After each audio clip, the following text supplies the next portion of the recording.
수원역에 꼬마 빌딩을 산 40대 김소정 씨는 20억 건물에 대출 14억을 썼는데 요즘 임차인 구하기가 하늘의 별 따기예요.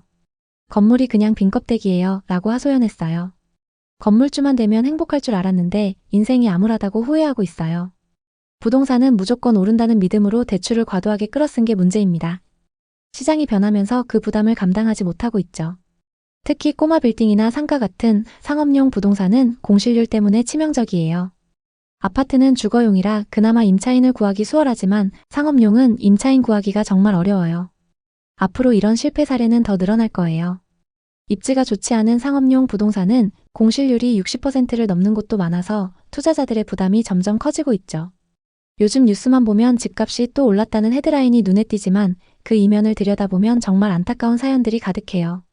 겉으로는 화려하게 포장된 부동산 시장이지만 속을 보면 그렇지 않습니다. 특히 2025년 들어 규제가 강화되면서 아파트나 상업용 부동산을 보유한 투자자들이 한계에 몰리고 있어요. 매물이 쌓여도 매수자가 없고 이자 부담만 눈덩이처럼 불어나면서 이제라도 팔아야 하는데 라는 절박한 목소리가 곳곳에서 들려옵니다. 2020년부터 2022년까지 그 뜨거웠던 부동산 상승장 기억하실 겁니다. 시장이 불타오르듯 뜨거웠어요. 매일같이 가격이 치솟고 지금 안 사면 평생 후회할 거야 라는 말이 사방에서 울려 퍼졌죠. 많은 사람들이 대출을 끌어다 무리하게 투자에 뛰어들었지만 2025년 9월인 지금 그 선택의 대가가 고스란히 돌아오고 있어요. 서울 아파트 거래량은 작년보다 50% 이상 줄었고 특히 강남권 고가 아파트는 70% 가까이 급감했어요. 6월 27일부터 시행된 6억 대출 상한제가 시장을 꽁꽁 얼어붙게 했죠. 주택담보대출을 6억으로 제한하고 다주택자에겐 더 엄격한 기준을 적용하면서 매수자들이 사라졌어요. 게다가 고금리로 연 4에서 5%의 이자가 매달 빠져나가니 소득이 탄탄하지 않은 투자자들은 버티기 힘들어요. 꼬마 빌딩 투자자들 사이에선 공실률이 평균 30%를 넘으면서 현금 흐름이 끊긴 사례가 속출하고 있죠. 이런 시장의 어려운 상황을 더 자세히 느끼려면 실제 사람들의 이야기를 들어보는 게 최고예요. 먼저 김준희 씨의 이야기를 시작해볼까요? 김준희 씨는 40대 중반의 IT 엔지니어예요. 2022년 초 부동산 시장이 정점에 달했을 때 서울의 아파트에 투자했어요. 18억짜리 아파트로 자기 돈 8억에 나머지 10억을 대출로 메웠죠. 당시 금리가 2%대 초반이라 월 이자는 200만 원 정도로 계산됐고 집값이 더 오르면 대박이라는 꿈에 부풀었어요. 실제로 구매 직후 가격이 2억이나 오르면서 주변에서 부러운 눈길을 받았죠. 하지만 어느 순간부터 금리가 서서히 오르더니 2025년엔 4.5%까지 치솟았어요. 이제 월 이자는 370만 원으로 불어났고 고정 지출이 거의 2배 가까이 늘어났죠. 게다가 대출 규제로 해당 금액대의 아파트 매수자들이 사라지면서 팔아보려 해도 문의가 거의 없어요. 처음엔 매일 가격 앱을 확인하며 행복했는데 지금은 이자 통장 잔고만 보는 게 일상이에요. 가족 여행이랑 취미생활은 꿈도 못 꾸고 아이 학원비까지 줄였어요. 스트레스로 탈모까지 왔어요 라고 털어놓으시더라고요. 상승장에서 과도한 대출을 끌어쓴 투자자들은 지금 가장 큰 타격을 받고 있어요. 2022년 투자자 중 40%가 이자 부담 때문에 매각을 고민하고 있다고 합니다. 반드시 오를 거야 라는 믿음으로 대출을 받았지만 시장이 바뀌면서 현금 흐름이 막힌 거예요. 이런 분들일수록 가족 관계가 안 좋습니다. 부동산 때문에 부부싸움이 잦아지고 심지어 이혼 위기까지 간다는 이야기가 흔해요. 게다가 상승장 때의 과열로 인해 무리한 투자로 파산하는 경우도 늘었어요. 2025년 기준 2021년 대비 부동산으로 파산하는 사람들이 5배나 뛰었죠. 김준희 씨의 이야기는 지금 시장의 단면을 보여주고 있어요. 거래가 얼어붙으면서 가격은 소수의 거래로만 간신히 버티고 있어요. 대부분 하락세를 겪고 있죠. 대출 규제 이후 한 달 만에 서울 거래량이 64% 줄었고 신고가를 찍는 건 현금 부자들이 산 극소수 물건들 뿐이에요. 나머지는 매물이 쌓여만 가죠. 특히 20, 30대 젊은 세대의 수요가 뚝 떨어졌어요. DSR 강화로 대출 한도가 줄어들면서 살 수 있는 사람이 줄어들고 있죠. 전세 대출 보증 비율도 낮아지면서 임대 시장마저 불안정해졌어요. 집주인과 임차인 모두 힘든 상황에 처한 상황입니다. 상업용 부동산 상황은 더 심각합니다. 박미경 씨는 50대 초반 자영업자예요. 2021년 부동산 상승장이 한창일 때 안정적인 월세로 노후를 준비하자는 마음으로 강북구의 소형 꼬마 빌딩에 투자했어요. 22억짜리 건물로 자기 자본 7억에 대출 15억을 끌어다 썼죠. 역세권이라 임차인들이 금방 구해졌고 월세 수익이 이자를 커버하고도 꽤 많이 남았어요. 이제 건물주 생활 시작이다 라며 주변에 자랑도 했답니다. 하지만 코로나 후유증과 고금리가 겹치면서 상황이 완전히 바뀌었어요. 2023년부터 자영업자들이 줄줄이 문을 닫으면서 공실이 하나 둘씩 생겼고 지금은 공실률이 30%나 돼요. 월세 수익은 그 이상 줄었는데 이자는 그대로죠. 매달 적자가 쌓이니 미경 씨는 운영하던 가게까지 접을 뻔했어요. 상승장 때는 빌딩 사는 게 최고의 선택인 줄 알았는데 이제는 짐덩이예요. 임대료를 깎아도 임차인이 안 구해지고 팔아보려 해도 공실 때문에 다들 피하네요. 라고 한숨 쉬시더라고요. 이건 미경 씨만의 이야기가 아니에요. 꼬마 빌딩 투자 실패의 60%가 공실 관리 부족과 과도한 대출 때문이라고 해요.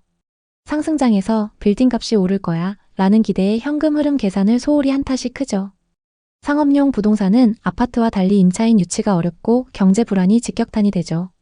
자영업자 폐업률이 연 100만 명을 넘으면서 임차인 풀이 줄어들었고 공실률이 30~40%까지 치솟는 곳도 많아요. 또 다른 꼬마 빌딩 투자 사례로 양재역 근처 상가 건물을 산 40대 의사분은 26억 중 19억을 대출받아서 매수했습니다. 광고회사에서 건물 전체를 임차하면서 안정적으로 월세를 받고 있었지만 2024년에 계약 만료 후 전체가 공실로 남아 있습니다. 월세 수익이 아예 없는데 이자는 그대로예요. 손해를 보고라도 팔까 했지만 매수자가 없어 포기 상태예요. 라고 하소연했죠.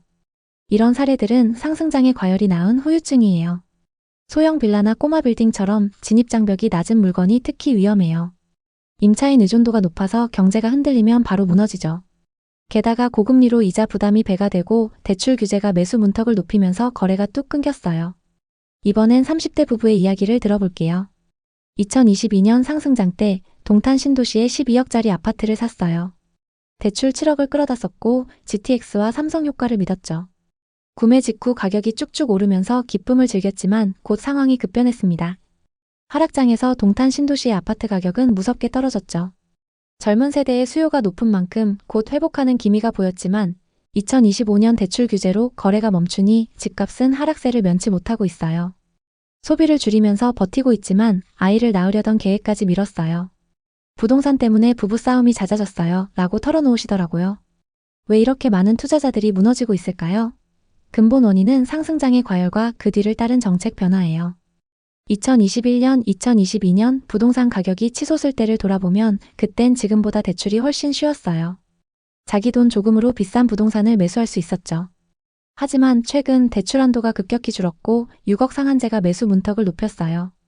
뿐만 아니라 전세 대출 한도까지 낮추면서 돈 없는 임차인들은 전세를 구할 수도 없는 상황이 됐습니다. 또 PF 위기까지 겹치면서 상업용 부동산이 특히 취약해졌죠. 예를 들어 15억 대출에 금리 3%면 연 이자가 4,500만 원이에요. 근데 금리가 5%로 오르면 7,500만 원이 되니 소득이 높아도 버티기 힘들죠. 게다가 세금 인상 논의까지 불거지면서 매수 수요가 더욱 줄어들고 있어요. 시장에 매물이 풀리지 않는 이유도 있어요. 많은 집주인들이 그래도 집값은 더 오를 거야 라는 기대에 매물을 내놓지 않거나 시세보다 비싸게 내놓고 있죠. 하지만 정작 매수자는 대출 규제와 고금리 때문에 선뜻 나서지 않습니다. 서울 수도권 핵심 지역은 공급 부족으로 입주 물량이 많이 줄었지만 수요 위축이 더 큰 상황입니다. 2025년 하반기 전국 아파트 입주 물량이 작년보다 25% 감소할 거라는 전망도 있어요. 상업용 부동산은 공실률이 40%대를 넘나들며 장기 불황에 빠져 있어요. 자영업자 폐업률이 연 100만 명을 넘으면서 공실이 급격히 늘어나고 있죠. 이런 환경에서 투자자들은 2중, 3중의 압박을 받고 있어요. 이상호 씨는 40대 중반의 회사원으로 2022년 상승장의 여파를 타고 서울 서대문구에 18억짜리 호남형 빌딩을 샀어요. 대출 12억을 끼고 금리가 곧 내릴 거야 라는 기대로 투자했죠. 초기엔 월세와 관리비가 550만 원 정도 들어와서 이자를 내고도 많이 남았어요. 하지만 시간이 지나면서 임차인들이 빠져나갔어요. 지금은 지하와 3층 전체가 비어있죠. 사무실 임차인들은 재택근무 증가로 상가 임차인은 자영업 불황으로 떠났죠. 월세 수익은 대폭 줄었고 이자를 내고 나면 적자가 계속되고 있습니다. 2년째 대출 이자만 갚는 기분이에요. 가족 모임에서도 부동산 이야기는 입도 뻥끗 못해요.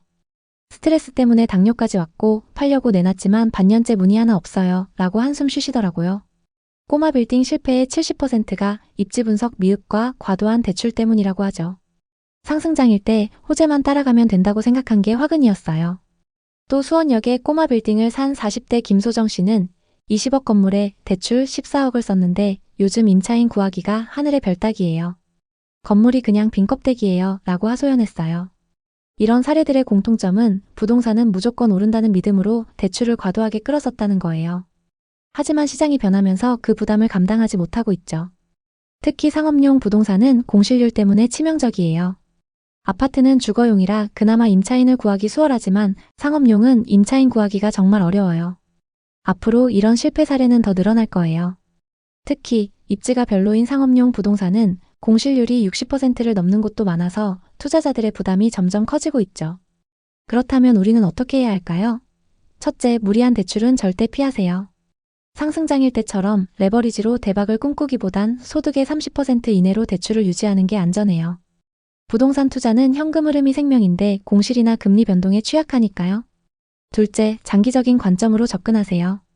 단기 차익을 노리다 실패한 사례가 너무 많아요.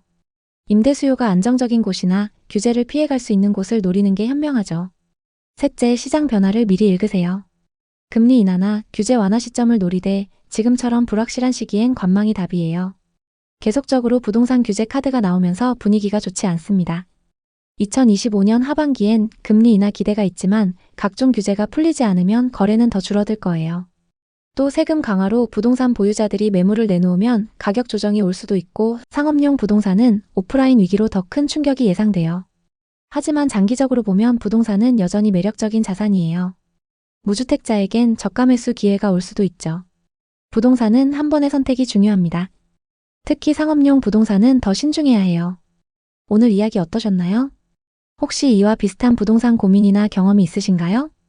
여러분의 이야기가 있다면 자유롭게 공유해주세요. 당신의 경험이 누군가에게 큰 힘이 될 수 있습니다. 오늘의 이야기에 공감하셨다면 구독과 좋아요를 눌러주세요. 오늘도 시청해주셔서 감사합니다. 다음 편엔 더 좋은 내용으로 찾아뵙겠습니다.